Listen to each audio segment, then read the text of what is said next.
दोस्तों, आपने ये तो सुना होगा, जो सबका होता है वो किसी का नहीं होता, और जो एक का होता है वो सबका कभी नहीं हो सकता। दोस्तों, आप सब लोगों से प्यार करते हो, सबको आप खुश रखना चाहते हो, लेकिन जब आपकी बारी आती है, जब आपका मन करता है कि सब लोग, जैसे मैं सबका सम्मान करता हूँ, सबके लिए मैं सबके सारे काम करके देता हूँ, सबको खुश रखने की कोशिश करता हूँ, लेकिन आपकी खुशी की किसी को नहीं पड़ी होती, फिर आप टूटते अंदर से, फिर आप गिल्ट महसूस करते कि मैंने ऐसा किया, मैंने तो सबके लिए सब कुछ किया है।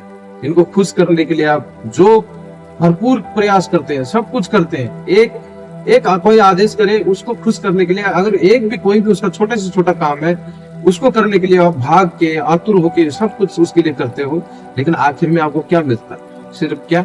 दूरियां, सिर्फ उसकी तिरस्कार मिलता है कि तूने मेरे लिए क्या किया।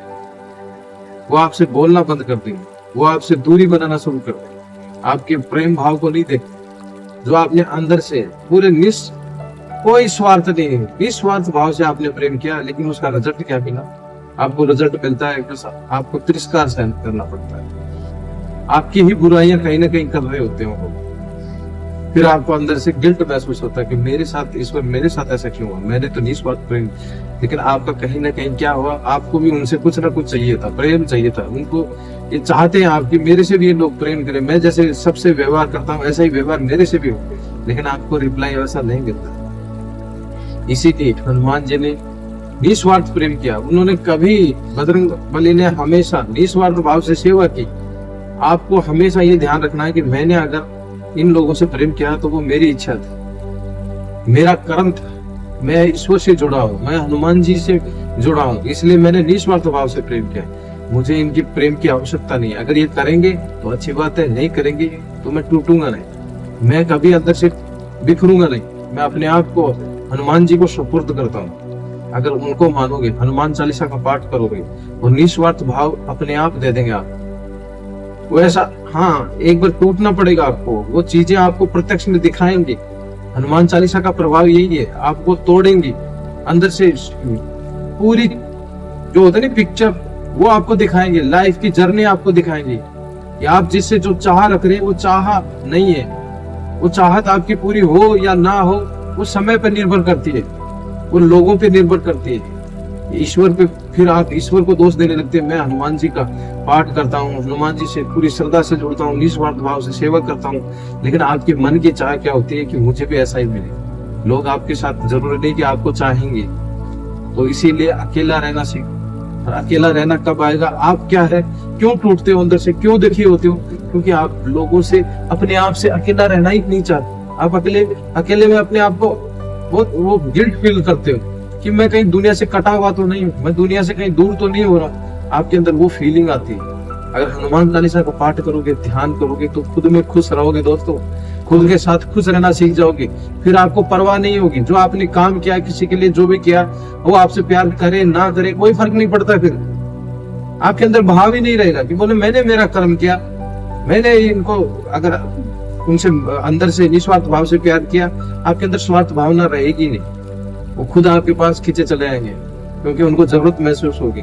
और एक बात हमेशा ध्यान रखिए कि किसी के लिए भी जरूरत से ज्यादा उपलब्ध होना बंद कर दीजिए।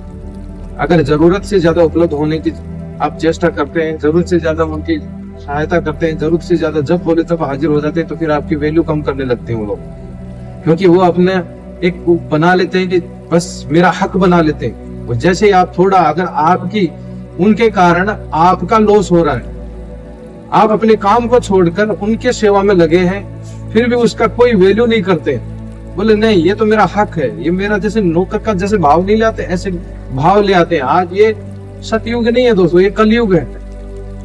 इसमें आपके भाव को नहीं समझा जाएगा।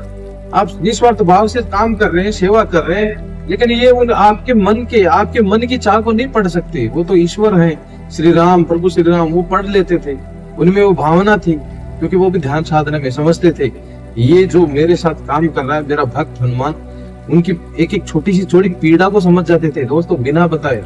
अगर हनुमान जी को थोड़ा सा भी दर्द भी महसूस होता था ना किसी चीज को लेके, तो वो तुरंत उसके भाव को समझ जाते थे। तो भाव कौन समझता है? आपके मन की पीड़ा, आपके मन के चेहरे के भाव, आपको कोई पढ़ता है आजकल? नहीं पढ़ता, कोई नहीं पढ़ेगा। आप कितने भी दुखी हो, आप कितने भी उनकी मदद करते हो, कितनी भी सेवा करते हो, लेकिन आपको अगर कोई चाहने वाला होगा ना, वो दूर से आपके चेहरे को देख के पूछ लेगा कि क्या बात है, क्यों दुखी है, क्या ऐसा हुआ। वो आपका सच्चा है, वो आपको जानता है, वो आपसे अटैचमेंट में है, वो आपकी हर चीज को नोटिस करता है। अगर आप दुखी हो तो अगर जो आपको पूछता है दुख के समय में, पीड़ा के समय में, वो आपसे जुड़ा हुआ है। हर कोई आपसे नहीं जुड़ा हुआ, और हर किसी के लिए आप उपलब्ध मत होंगे, नहीं तो जीवन में यूं ही रोते रहेंगे और बोलेंगे कि मेरे साथ ऐसा क्यों होता है। हनुमान चालीसा का पाठ कीजिए, ध्यान साधना कीजिए, निरंतर पाठ कीजिए, आपको मजबूत बनाएंगे हनुमान जी।